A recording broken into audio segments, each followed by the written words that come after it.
तन की खूबसूरती को देखकर कभी कभी इंसान इतना बेलगाम हो जाता है और वैसी दरिंदा बन जाता है कि रिश्तों को शर्मसार करने से भी नहीं चूकता, चाहे वो रिश्ते फिर खून के हों या सामाजिक।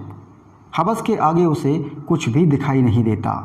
हैरानी की बात तो यह है कि वह बेलगाम इंसान उस घिनौनी हरकत के अंजाम को भी बखूबी जानता है, फिर भी अपने मन और मस्तिष्क पर कंट्रोल खो देता है और अपने अंदर सोए हुए हैवान को जगा कर रिश्तों को तार तार कर देता है। दरअसल हम बात कर रहे हैं बिहार के नालंदा जिले की, जहां पत्नी के बाथरूम में नहाने जाने के दौरान जीजा ने अपनी नाबालिग साली के साथ हैवानियत दिखाई, प्यार का झूठा नाटक किया और फिर शादी करने का झांसा देकर उसने अपनी नाबालिग साली के साथ रेप किया। यौन शोषण के इस मामले में 17 सितंबर को बिहार शरीफ कोर्ट द्वारा आरोपी शख्स को सजा सुनाई जाएगी। नमस्कार, आदाब, सत श्री अकाल। मैं हूं आस मोहम्मद। दोस्तों, अब आपको वारदात के पीछे की हकीकत बताते हैं। आखिर क्यों एक शख्स ने अपनी नाबालिग साली के साथ रेप किया और कैसे उसके दिमाग में साली को लेकर गंदे विचार आने लगे। दरअसल 22 अप्रैल 2016 को अस्थाबा के रहने वाले आरोपी रविंद्र कुमार की शादी संगीता के साथ हुई थी। उस वक्त रविंद्र कुमार रेलवे में लोको पायलट था और उसकी पोस्टिंग दिल्ली में थी। परिवार में रविंद्र कुमार और उसकी पत्नी संगीता के अलावा उसकी 15 साल की एक नाबालिग साली निक्की भी रहती थी। परिवार में एक साथ रहने पर रविंद्र और निक्की के बीच जीजा साली का रिश्ता होने के चलते हंसी मजाक भी होता रहता था। निक्की बेहद खूबसूरत थी, जिसकी खूबसूरती पर रविंद्र के मन के अंदर ही अंदर हवस का शैतान घर बनाने लगा और मन ही मन रविंद्र निक्की को चाहने लगा। हालांकि कई बार उसने निक्की के साथ शारीरिक संबंध बनाने का प्रयास भी किया, लेकिन हर वक्त पत्नी के घर पर रहने के चलते वह अपनी इस नापाक हरकत को पूरा नहीं कर पा रहा था और हर वक्त उसके दिमाग में बस यही चलता था कि जब संगीता किसी काम से घर से बाहर जाए या रिश्तेदारी में जाए तो वह अपने गलत मंसूबों को अंजाम दे सके, लेकिन ऐसा नहीं हो पा रहा था। उसके बाद रविंद्र ने निक्की के साथ शारीरिक संबंध बनाने के लिए उससे प्रेम करने का झूठा नाटक किया और धीरे धीरे नज़दीकियां बढ़ाने लगा। फिर मौका पाकर एक दिन उसने निक्की को शादी का झांसा भी दिया कि वह उसके साथ अगर शारीरिक संबंध बनाएगी तो वह उसके साथ शादी कर लेगा।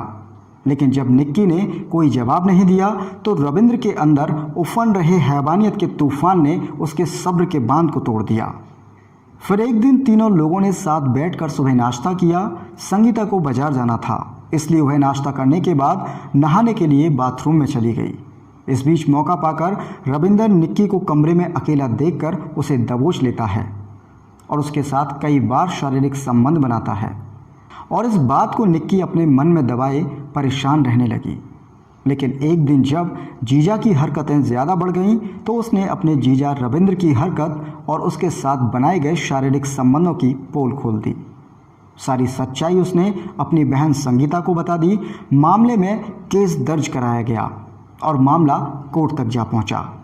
बताया जा रहा है कि रविंद्र अपनी हवस को मिटाने के लिए घर से बाहर जाकर भी जमकर अय्याशी करता था, क्योंकि रेलवे में लोको पायलट होने के चलते पैसे की कोई कमी नहीं थी और अय्याशी के दौरान वह उत्तेजक दवाओं का भी यूज़ करता था।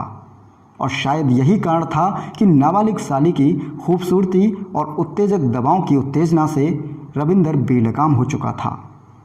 बीबी की गैर मौजूदगी में नाबालिग साली से रेप करने के मामले में कोर्ट ने रविंद्र को दोषी करार दिया है और इस केस में उसे 17 सितंबर को सजा सुनाने का फैसला किया है। बिहार के नालंदा जिले से जुड़े इस मामले में बिहार शरीफ व्यवहार न्यायालय ने नाबालिग साली से रेप करने के आरोपी जीजा को दोषी करार दिया है और 15 साल की नाबालिग साली के साथ यौन शोषण करने के मामले में रविंद्र के खिलाफ धारा 376 और पास्को अधिनियम की धारा 4/6 के तहत मामले की सुनवाई की थी। अब सजा का निर्धारण 17 सितंबर को किया जाना है। बिहार शरीफ कोर्ट के अपर जिला एवं सत्र न्यायाधीश सह पास्को स्पेशल न्यायाधीश आशुतोष कुमार ने इस मामले की सुनवाई की है और पास्को अधिनियम के तहत ही दोषी को अब सजा सुनाई जाएगी। 5 साल के लंबे अंतराल के बाद कोर्ट से सजा पर फैसला आने का आदेश हुआ तो परिवार में खुशी का माहौल पैदा हो गया। आखिर देर से ही सही पर इंसाफ तो मिला।